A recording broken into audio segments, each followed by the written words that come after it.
அண்ணா, இவங்க 2 பேத்துல ஒருத்தங்க நான் கல்யாணம் பண்ணிக்கலான்னு இருக்கேனே. அண்ணா நல்லா இருக்கீங்களாண்ணா? நல்லா இருக்கேம்மா. நீங்க 2 பேரும் என் தம்பியை லவ் பண்றீங்களா? 2 பேரும் கல்யாணம் பண்ணிக்கணும்னு ஆசைப்படுறீங்களா? அண்ணா, ஆனந்தி என் கூட ஸ்கூல்ல இருந்தே படிக்கிறாங்க. எனக்கும் அவளுக்கும் நல்ல அண்டர்ஸ்டாண்டிங் இருக்குண்ணா. மலர் என் ஆஃபீஸ் ஃப்ரெண்டு. அவங்க கேரக்டர் ரொம்ப நல்ல கேரக்டர்ண்ணா. ஆனந்தி பார்க்க லட்சணமா புடவையில இருக்காங்க. ஸோ எல்லாருக்கும் அவங்களை ஈஸியாக பிடிச்சிரும். எனக்கு எப்பவுமே இந்த புடவை கட்டதெல்லாம் ரொம்ப பிடிக்கும். இதுதான் தமிழ் கலாச்சாரமும் கூட. அதே மாதிரி இந்த மாடர்ன் ட்ரெஸ்ஸஸ்லாம் எனக்கு அவ்வளோ பிடிக்காது. அப்புறம் எனக்கு ரொம்ப சமைக்க பிடிக்கும். அது மட்டும் இல்லாமல் வீட்டையும் ரொம்ப நல்லா க்ளீனாக பார்த்துப்பேன். அவங்க அப்பா அம்மாவை எங்கள் அப்பா மாதிரி பார்த்துப்பேன். இன்னொன்று என்னன்னா, அவங்க என்ன சொல்கிறாங்களோ அதெல்லாம் கேட்டு நடந்துப்பேன். நீங்க சொல்றதெல்லாம் கேட்கும்போது நல்லா தான் இருக்கு. மலர், நீங்க என்ன அமைதியா இருக்கீங்க? உங்களை பத்தி ஏதாவது சொல்லுங்க. எனக்கு சாரீலாம் கட்ட தெரியாது. மாடர்ன் ட்ரெஸ் தான் கம்ஃபர்டபுள். எப்பவுமே இந்த மாதிரி தான் ட்ரெஸ் பண்ணுவேன். அப்புறம் எனக்கு சமைக்கலாம் தெரியாது. பட் என் ஹஸ்பண்டை நல்லா ரெஸ்பெக்ட்ஃபுல்லாக நான் பார்த்துப்பேன். அண்ட் உள்ள ஒன்று வச்சுட்டு வெளியே ஒன்று பேச மாட்டேன். மனசுல என்ன படுதோ அதை ஓப்பனாக பேசிடுவேன். அண்ட் எனக்கு தப்புன்னு பட்டுச்சுன்னா யாரா இருந்தாலும் நான் கேட்டுடுவேன். சரி ஷான், நீ தான் கல்யாணம் பண்ணிக்க போற. நீயே முடிவெடு.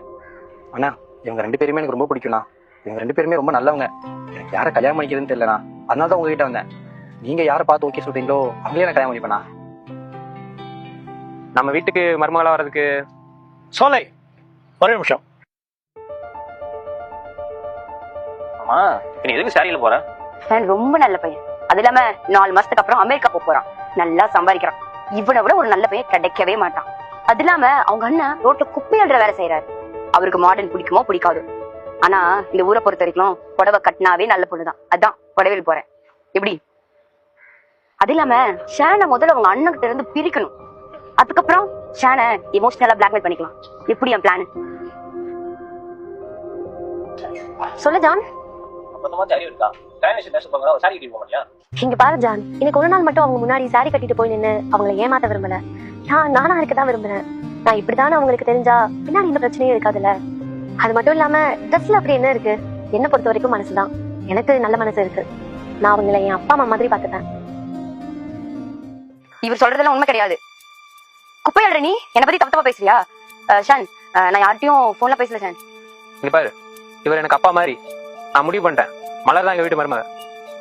அப்போ உங்க வீட்டுக்கு வரப்போற பொண்ணு இந்த மாதிரி மாடர்ன் ட்ரெஸ் போட்டுருந்தா ஓகேவா? ட்ரெஸ்ல என்னவா இருக்கு? மாடர்ன் ட்ரெஸ் போடுறவங்க எல்லாம் கெட்டவங்க. உன மாதிரி சாரி கட்டுறவங்களா நல்லவங்களா? சொல்லு. ட்ரெஸ்ஸை வச்சு ஒருத்தர் நல்லவங்க கெட்டவங்க முடிவு பண்ண முடியுமா என்ன? புடவை கட்டுறவங்க எல்லாம் கெட்டவங்கன்னு நான் சொல்லலை.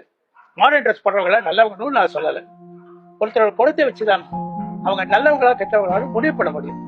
அப்படி பார்க்கும்போது மலர் குணத்துல ரொம்ப நல்ல பொண்ணு. என்னோட தகுதிக்கும் என்னோட தராதரத்துக்கும் உங்ககிட்ட இவ்வளவு நேரம் பேசுனதே தப்பு. நான் கிளம்புறேன். வீட்டுல இருந்து பெரியவங்களை கூட்டு வந்துருமா, பேசிடலாம்.